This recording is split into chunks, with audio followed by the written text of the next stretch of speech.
You have been doing everything right. Every paycheck, every month, 20% straight into savings.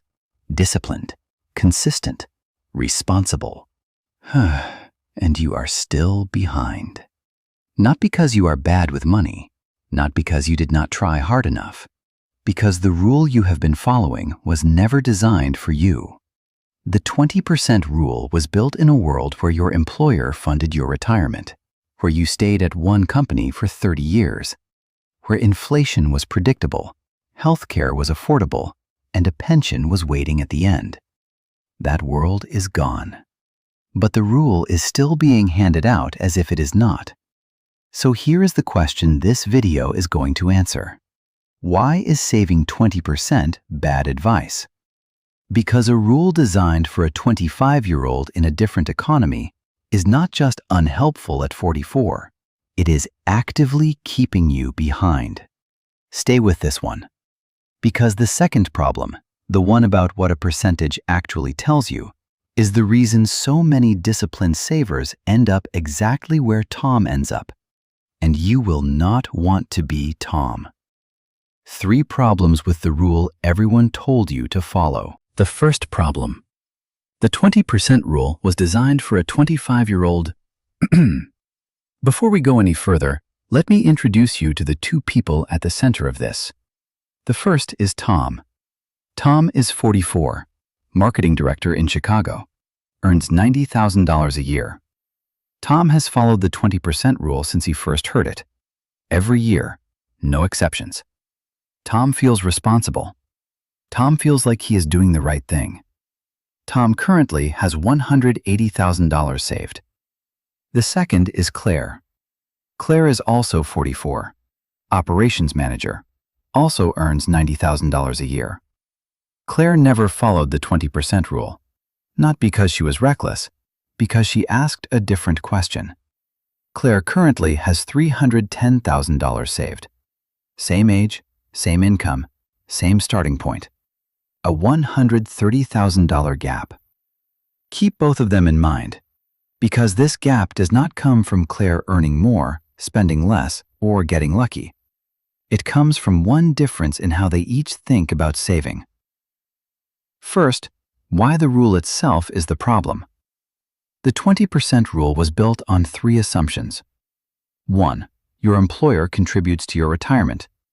2. You have 30 to 40 years of compound growth ahead of you. 3. Social Security or a pension covers the gap. At 25, those assumptions mostly hold. You have 4 decades of compounding ahead of you. 20% of a modest salary, growing at average market returns for 40 years, lands you close to where you need to be. The math works. At 25. At 44, you do not have 40 years. You have roughly 20. Compound interest is not linear. The early years of a 40-year window do more heavy lifting than the final 20.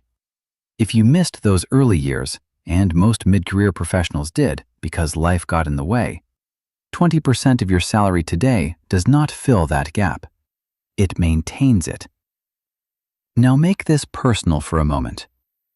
When did you start saving seriously? Not when you told yourself you would start, when you actually started. Because every year that passed before that moment is a year of compounding the 20% rule assumed you had, that you do not. Tom is not behind because he saved too little. Tom is behind because he is using a rate calibrated for a timeline he no longer has. And if you started saving in your mid-30s, you are using that same miscalibrated rate. Feeling responsible, getting further behind. Ask yourself this honestly. When you first heard the 20% rule, did anyone tell you it had an expiry date? Did anyone tell you it only works if you start young enough and stay employed consistently enough? Or did it just get handed to you as if it applied to everyone equally? It did not. It was never meant to. The bottom line, a rule built for a 25-year-old is a liability at 44. The second problem, a percentage is not a plan. Tom saves 20% every month, $1,500 a month, $18,000 a year. He feels in control. But here's the question Tom has never asked. 20% toward what? Tom does not know his freedom number. He does not know the specific dollar amount his portfolio needs to reach before his investment returns cover his living costs without him working. He has never calculated it, because the 20% rule never asked him to. The rule gave him a behavior. It never gave him a destination. And that is the most dangerous kind of financial plan. One that feels like progress because money is moving, but has no defined finish line. Tom is running hard. Tom does not know where the finish line is. Do you? Not approximately. Not a rough number you keep meaning to calculate. The specific dollar amount your investments need to reach before you no longer need a paycheck. If you cannot name that number right now, you are Tom, moving confidently toward a destination you have never defined. This is the second reason saving 20% is bad advice. It gives you motion without direction. And motion without direction is not saving. It is hoping. Now look at Claire. 6 years ago, Claire sat down and asked one question.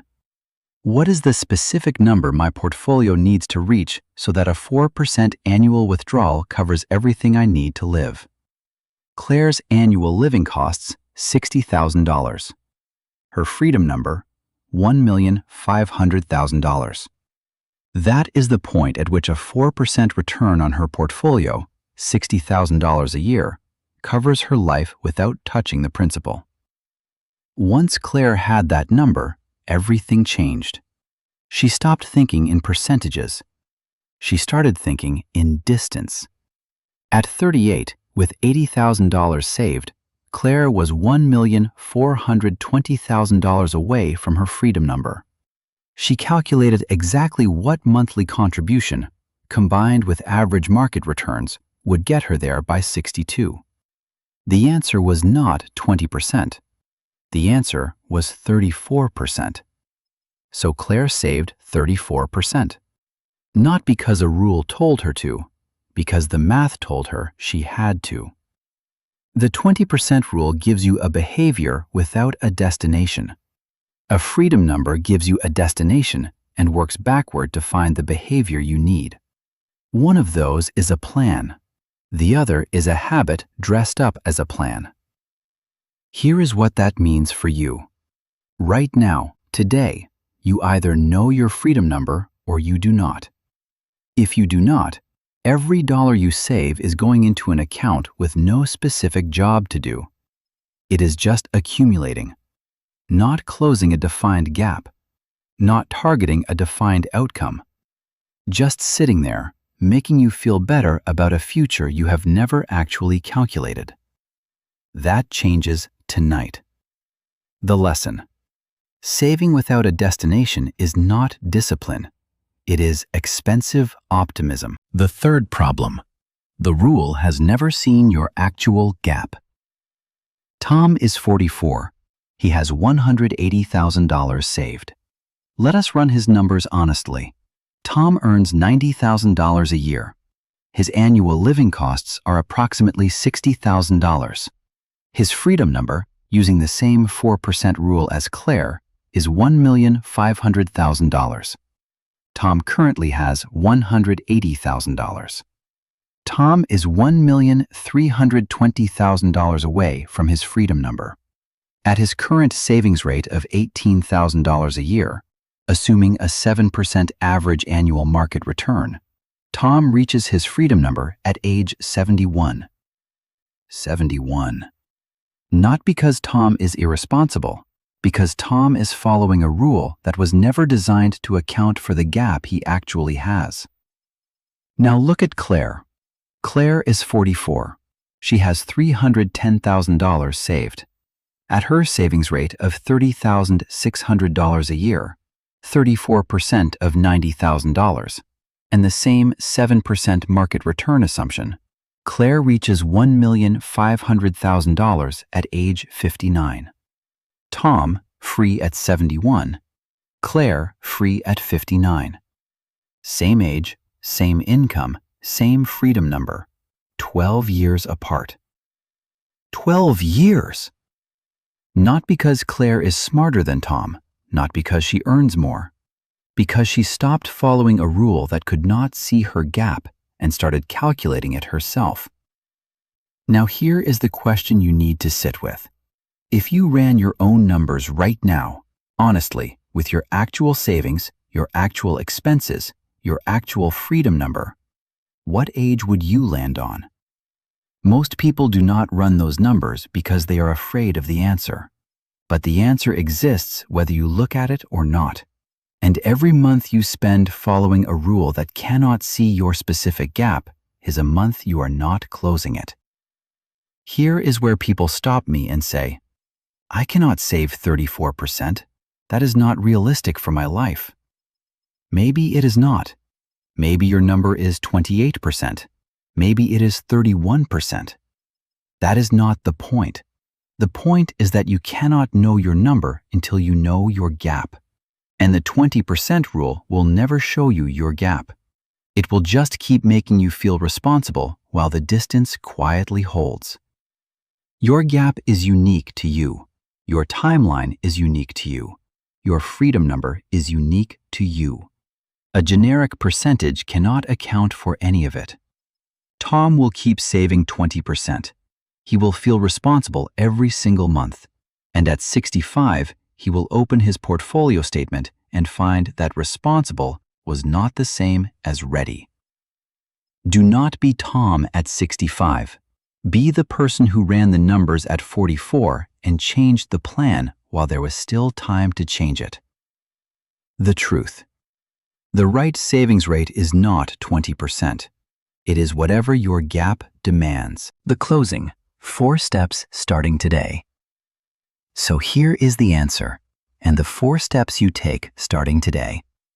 Tom and Claire, same age, same income, same starting point. Tom followed the rule. Claire did the math. Tom retires at 71. Claire retires at 59. 12 years of freedom, won or lost not on income, not on luck, but on the question each of them asked. 3 problems, same root, same damage. The 20% rule was built for a 25-year-old in a world that no longer exists. At 44, your timeline has changed. The rule did not change with it. A percentage is not a plan. It is motion without direction. Without a freedom number, you are saving confidently toward nowhere. The rule has never seen your actual gap. Your savings rate needs to match your gap, not a number designed for someone else's life in a different decade. So here is what you do, right now, today. Not next month, not when you feel more ready, today. Step 1. Calculate your annual living costs in retirement, not your income, your costs. What does it actually cost you to live the life you want? Step 2. Multiply that number by 25. That is your freedom number. $60,000 a year. Freedom number is $1,500,000. $80,000 a year. Freedom number is $2 million. Step 3. Calculate your gap. Freedom number minus what you have saved today. Write that number down. Look at it. That is the distance between where you are and where you need to be. Step 4. Work backward. Use a compound interest calculator. Plug in your gap, your timeline, and a 7% average return. The result tells you your actual savings rate. Not 20%, not someone else's rule. The number your specific gap demands. You are not behind because you are irresponsible. You are behind because you were handed a rule designed for someone else's life, someone else's timeline, someone else's economy. And it was handed to you as if it was universal. It was not. The question that replaces it is this: what is your freedom number? And what does your gap actually demand? Answer that. Build your savings rate around that answer. And stop letting a decades-old percentage decide the timeline of your freedom. Tom is still saving 20%, still feeling responsible, still 27 years from freedom without knowing it. Claire already knows her number. She knows her gap. She knows exactly what month she stops needing a paycheck. That is not luck. That is one better question asked 6 years earlier. The same question is available to you right now, tonight. Write this down. Know your freedom number. Build your rate around your gap. Everything else is noise.